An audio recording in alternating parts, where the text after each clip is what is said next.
Welcome to a Healthy Living video blog, episode number 95. You're watching us at workoutmaster.com. This is Ruben. And this is Aram. Today we have another exciting episode for you. What are we going to talk about today, Ruben? Today we're going to talk about the difference between training and conditioning females and males. There's several differences that we have to be very aware of if we don't want to damage the person.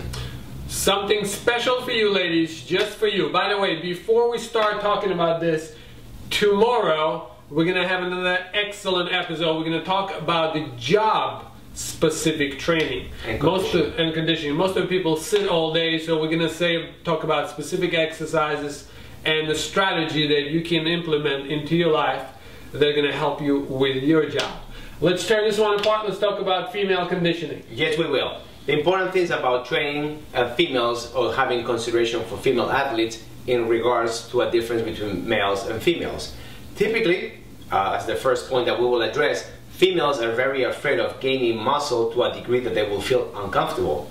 And this is often a misunderstanding of what physiologically is happening in their bodies. And we'll expand on that. Absolutely. I think it's one of the most common questions I've heard in my whole entire profession in the career in the gym. Females always scared of bulking up. Right. And let's just get this thing off of my chest as much as I could. I'm sure you'll have to repeat it again many times. I'm sure. But this is the thing. Ladies, to gain muscle mass, you need a hormone called testosterone. So unless you shaving your face and you have a mustache growing and you have as much hair as I do, chances are you don't really have a lot of testosterone. If you don't have a lot of testosterone, you're pretty much guaranteed not to grow any muscle mass. Am I correct? You are correct, Aram.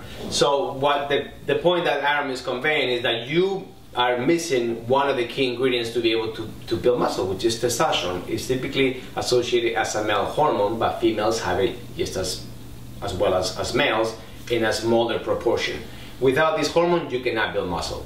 Absolutely. Right. One key thing also, if you're still not convinced about it, the second part besides testosterone, you have to work in a certain repetition range in order to gain a muscle mass. And you have to exercise between 8 to 12 repetitions, and you have to be under tension for what is 60 seconds? Anywhere to 60 to 75 seconds of constant time under tension. So yes, while you're doing it, the whole exercise should take about 60 seconds.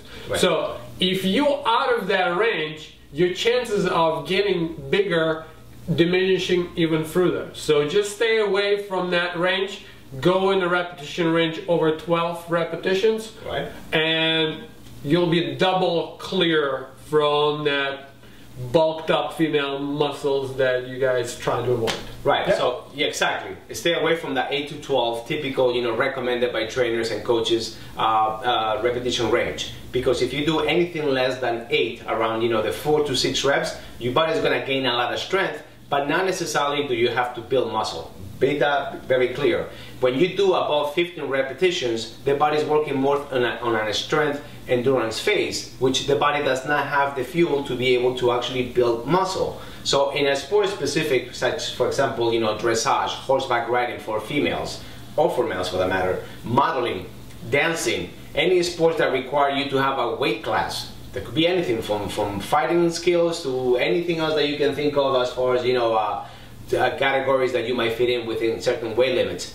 It might not be a good idea that you gain weight when it's going to place you on a category that's more challenging and your skill set is not developed to that level yet. So it's important to maintain your weight in that specific. So when you go to the gym, make sure that you're not training in a phase that actually will be conducive to building muscle. That's the 8 to 12 repetition range, with sets lasting anywhere from 60 to 75 seconds, utilizing about 70 to 75% of your 1 rep max. This might sound like a lot, but it's just the foundation principles to do periodization and to keep people in track and to gain or avoid the outcomes of the training that they're doing, and they usually don't look at none of these variables and everything just goes to hell. There you go.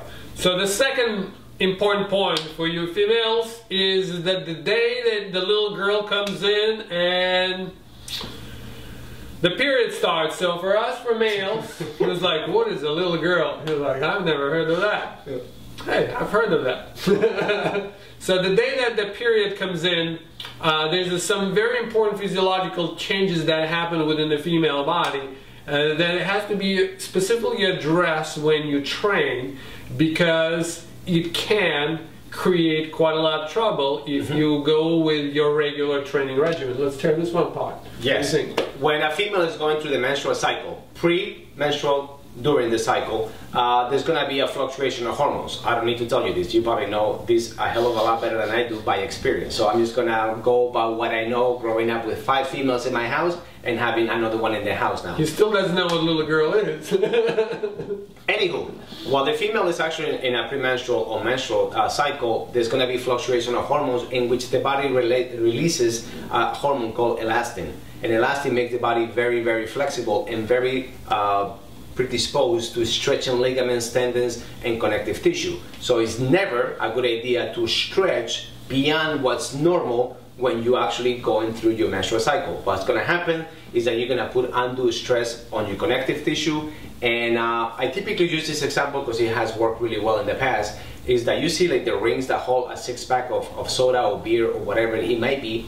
Once you take a can out, you can put it right back inside. But if you were to shake that 6-pack, the one that you pulled out the first time will actually release again and fall off. That's an analogy to how the connective tissue in the ligaments and capsules of the joints get. Once you stretch them, they don't typically come back to the same shape and form that they had originally. They're going to be deformed.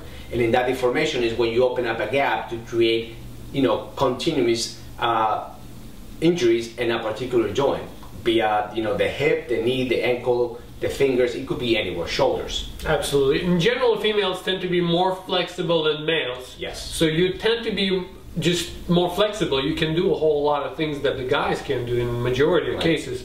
But the time that you're either pregnant or you have your menstruation cycle going on, you have to be extra careful. And that is very important to understand, especially if you train with a male trainer who's not aware about it. Right. And then it's your job as a client to let them know. Pretty much most of the male trainers don't know what a female goes through because we're not females, and we know unless we learn these skill set of how to train specifically for females, sure, they will over the head. So you want to be aware of it. Anything else you want to say about I want to go back to the first point where females are very afraid of gaining muscle, and they get like really freaked out once they start working out and they feel that they actually do build muscle when it's not the case, because I've proven this many times. Typically what happens is that female that they have not been working out, they don't practice any sports, the muscle are typically fairly flaccid. And once they start exercising, the muscle gets a good pump and everything, the muscle begins to harden up. So once again, they touch your arm, the shoulders, the legs, or whatever it might be, and they start feeling like the muscle is there, where before they were not aware at all of that situation, and they think that the muscle is actually growing. No, it just feels a little harder because you put in more tension and the muscle is responding to the environment that you're creating. What I've done with females before is that I have measured their body from the ankle to the calf to mid-thigh to the hips to the waistline, chest, shoulders, arms, neck. I've measured everything, and I've kept that as a note.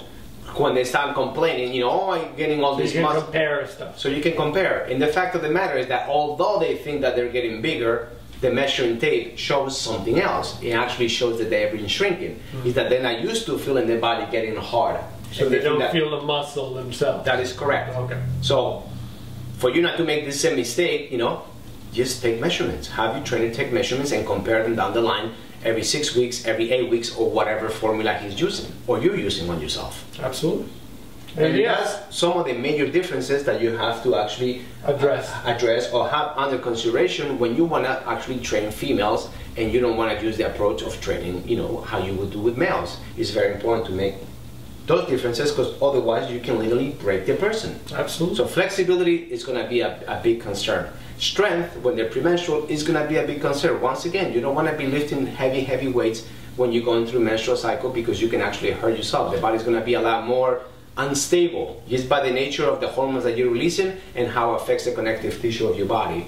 And the third one, it was just not to be concerned with gaining muscle, because it's very rare that I have worked with females, many of them, that they actually put on muscle. They will build muscle endurance and strength without adding muscle mass. Absolutely.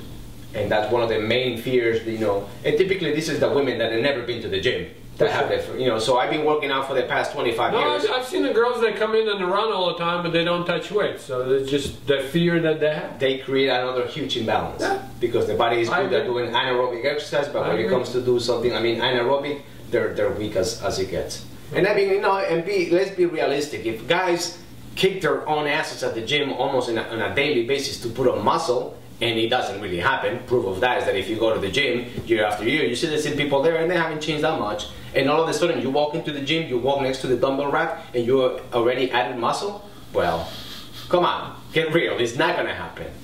Alright guys, thank you for watching. This is it for this episode. Remember, next episode is coming up tomorrow. Thank you very much for watching. Until next time.